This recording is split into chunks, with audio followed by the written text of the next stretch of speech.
The Philadelphia Eagles already changed the NFL with an unstoppable QB sneak, but now they're requesting a rule change that would completely alter the way the game is played. Plus, no work and more pay? Which Eagles assistant is getting a raise despite very lackluster numbers?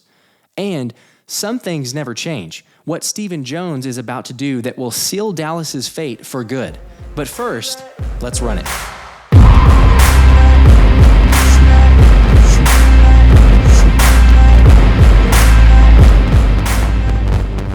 Hey everybody, Josh Davis, and happy Tuesday. The Combine is officially here, and it's also that time of year that the NFL Rules Committee begins to explore different scenarios, possibilities, what teams suggest as maybe options or changing the game in certain ways. But did you see what the Eagles had suggested? Take a look at this article on NJ.com. It says, Eagles propose radical rule change. It's by Bridget Highland here, and it says, quote, the Philadelphia Eagles are proposing a change. Ari Merov of the 33rd team tweeted Monday, the NFL Competition Committee could once again look into an onside kick alternative that would give teams the chance to maintain possession with a 4th and 15 play. The proposal has had growing support in recent years, and it's been used in the XFL. Discussions will continue.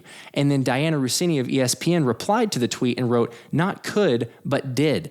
I'm told Philly has once again proposed this as a rule change and will take it to a vote at the owners' meeting later in March. They will need 24 of 32 votes in order to pass. Philadelphia has previously proposed a rule change that would give teams an alternative to an onside kick. The previous proposal was that a team would have the option of a 4th and 15 play from their own 25-yard line to retain possession. If the offense were to get a first down, they would keep possession, and if the defense had a stop, then they would assume the possession. While a new alternative would be allowed, it wouldn't eliminate the option of an onside kick, end quote. That's fascinating. I think we've seen from the XFL, like the article mentions here, of kind of the craziness or the nuances or different things or the rule changes that they're exploring. But a 4th and 15 from your own 25, while that sounds crazy, I mean, Nick Sirianni is already very aggressive, and we know how the Eagles like to play, going for it on 4th down a ton of times. Granted, a lot of times that's with a QB sneak, but we've already heard reports that the QB sneak is probably going to get outlawed. So, or maybe going to, but I think probably. This thing's in so much momentum now, I think it's going to get outlawed, and you're going to see a rule change. So, the 37 for 41 on QB sneaks, sure, it's usually short yardage, or it's always short yardage for the QB sneak, so it's not going to be a whole lot of going for it on 4th down, but it's interesting, of all the teams, the Eagles are the ones who are proposing this. I'm curious. I would love to be a fly on the wall in that room of why they've chosen to continue to pursue this, but there's something that they either are seeing or realizing with this team or the strengths of this squad to say, you know what, if that was an option, especially late in games, let's say you're down, heck yeah, you'd take a 4th and 15 over an onside kick. What was the percentage last year? Less than 10% that onside kicks were recovered? I would be willing to bet that it would be greater than 10% that teams would convert a 4th and 15. Not that it's very highly likely. You're not going to see 50%, but it's still a higher likelihood. It's just interesting, and it's I'll be curious to see what the NFL Rules Committee does on this. I'm told that they're going to look into this further in March, and we'll get official determination. But would love to know what you guys think. Would this be good for the NFL? Would it be good for the game? Does it benefit the Eagles more than other teams? Let me know in the comments below. Quick edit here, because I'd recorded the show previously before the news broke, but I'm sure you're all aware at this point, Brian Johnson was officially named the offensive coordinator for the Eagles. And thank goodness, it couldn't come soon enough. We kind of knew that would be the case, but finally it's official. And this is the absolute best move for the Eagles, for Jalen Hurts. We've talked about Brian's resume, and he played at Utah, which something I didn't even realize was he was on the cover of NCAA 10, the football game. If you played that, I didn't even realize that was him. I played the game all the time, and Thomas Mott was actually the one who had to point it out to me. That's fascinating, but I love the fact that we have him. His last year at Utah, he went 13-0 as the starting quarterback. His stats for that season were 2,972 yards, 27 touchdowns, 9 interceptions. Utah ended up beating Alabama 31-17 in the last game of the season in the Sugar Bowl. And Brian Johnson went for 336 yards, 3 touchdowns with a 158.8 rating in that game. So he's someone who plays big in big games. In his college career, he did. He ended up going on and became the quarterback's coach at Utah. He was there for a couple years, then went to Mississippi State as a quarterback's coach, which we talked about his development of Dak Prescott and made Dak an unbelievable talent there. then moved on to Houston, then Florida as quarterbacks coach, and obviously with the Eagles in 2021 as quarterbacks coach, and now officially the offensive coordinator.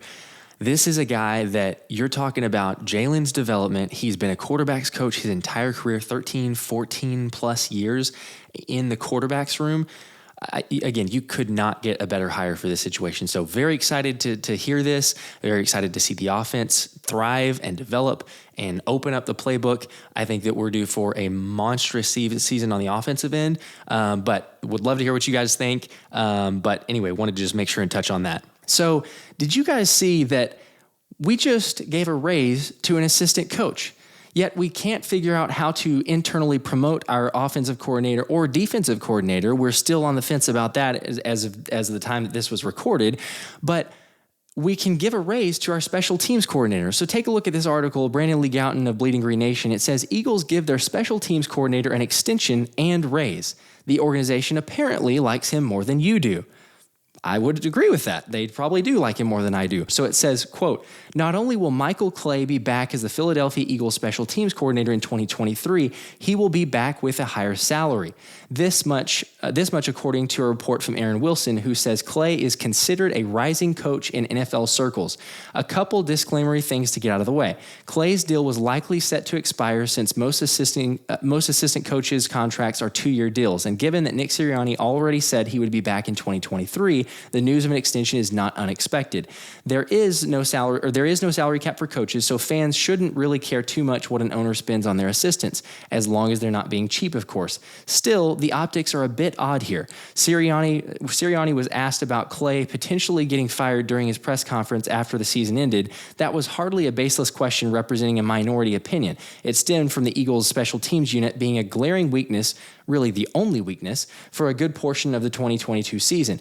Clay's group improved towards the end of the year, as evidenced by a 7th place finish in weighted special teams DVOA, which accounts for more recent performance. And then the article kind of goes on about talking about some of the other performances there. But then it says, that said, the Eagles special teams unit finished on a pretty low note, to say the least, by allowing the longest punt return in Super Bowl history. Kadarius Toney's 65-yard scamper set up the Kansas City Chiefs with a 5-yard touchdown drive to go up 35-27 with 9:22 remaining in the fourth quarter. Further, the Eagles ranked very poorly by other special teams evaluations. Pro Football Focus graded Clay's unit tied for 29th out of 32 teams.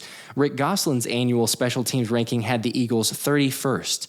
Wilson's report did say the Eagles decided to add another year to Clay's contract, and then they go on and continue to talk about the extensions and everything else. But he got a raise. He was extended, and he got a raise. And as you see from the report there, whatever grade you want to go with, 29th out of 32, 31st out of 32. I think I saw another one on Twitter that was 30th. Regardless, it's almost dead last, and we might as well say it at that point. But I find it crazy that here we are, again, we mentioned the coordinators, we can't get a job done there or get a decision made, but we're going to go ahead and offer a raise? I'm sorry, but this time of year, most companies, my company for a matter of fact, we're doing annual performance reviews. What you look in the review is, hey, did this person meet expectations? Did they exceed expectations? Cool, let's give them a bump. Let's give them a raise. But I've never seen someone who's below expectations, not meeting expectations, get a merit increase and get a raise. But here the Eagles are. They're giving a raise here to Clay, which it just doesn't seem warranted. It blows my mind, and I can't really figure that out. It still doesn't make any sense to me, but we'll see. Maybe he can turn it around. I guess the possibility or the thought is maybe that he's got a lot of room for potential. You can't get much worse. It can't really. We'll see. We'll see how it plays out. I'll be curious to see, and hopefully they prove me wrong. So moving on here. The definition of insanity is doing the same thing over and over again and expecting a different result. We know that. The Dallas Cowboys seem synonymous with insanity. I think we've seen it in many different scenarios. But check out this article on ESPN.com by Todd Archer. And in it here it says, Stephen Jones believes Dak Prescott can lead Cowboys to Super Bowl. So here he says, quote, the 2023 season will be Dak Prescott's 8th as the Dallas Cowboys starting quarterback. And despite Prescott winning just 2 playoff games, Executive Vice President Stephen Jones still believes Prescott can take the franchise to its first Super Bowl since 1995.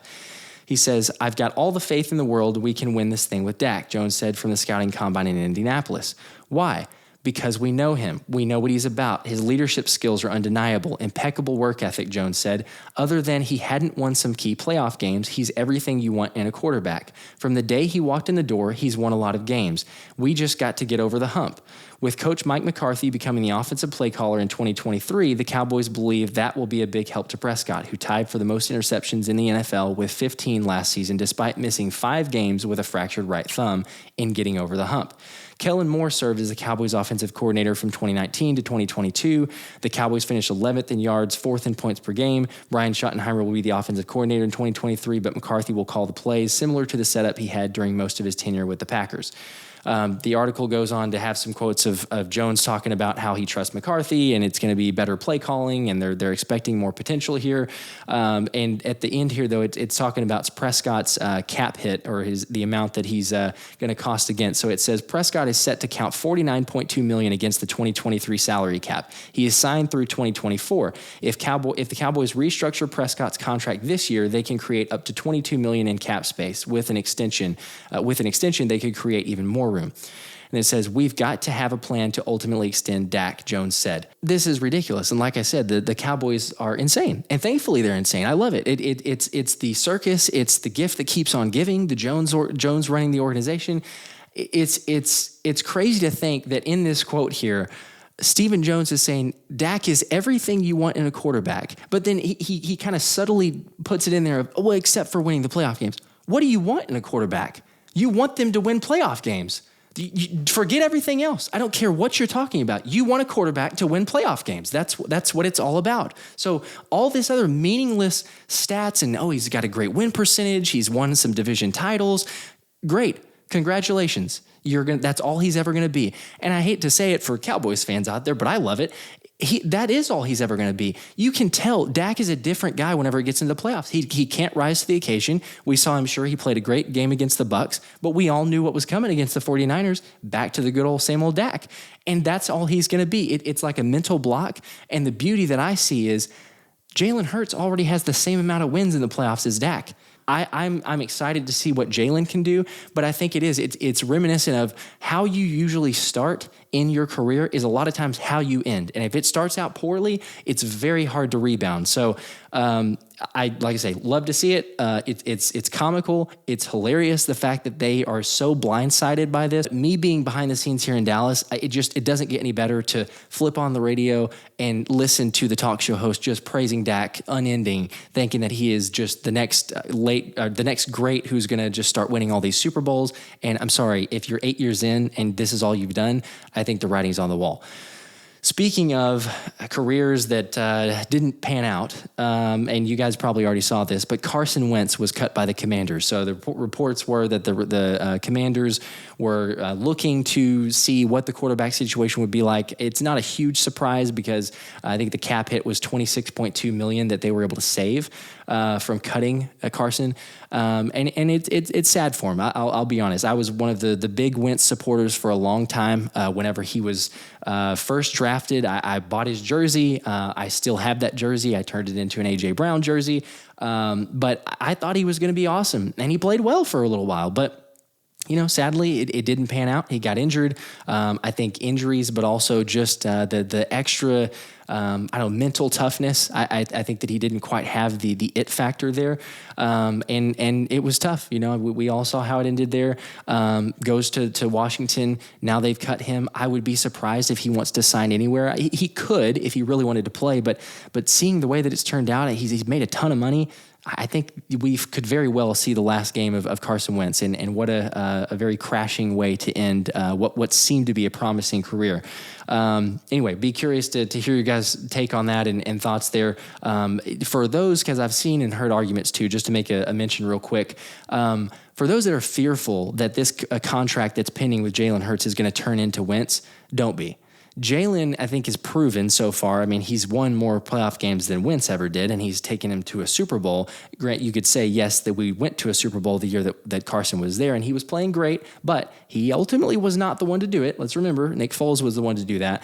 But Jalen has that it factor that I talked about. He has the mental fortitude, the mental toughness. So there are no issues on my side. I have no concerns. Pay the man, get him in here long term, and we're going to be rock solid with Jalen. Want to make mention too, also there will be a live show on Wednesday. So I'll be doing that with Thomas Mott, 7 o'clock Eastern time. Live show with Thomas Mott will be covering all the combines starting today, mostly interviews. Thursday will be the time where they'll start with defensive linemen, linebackers, but getting all that coverage and be able to share that with you guys as well as answering any questions that you have. Don't forget to like and subscribe. Appreciate you guys joining. But until next time, I'm Josh Davis, and this has been the Philly Special.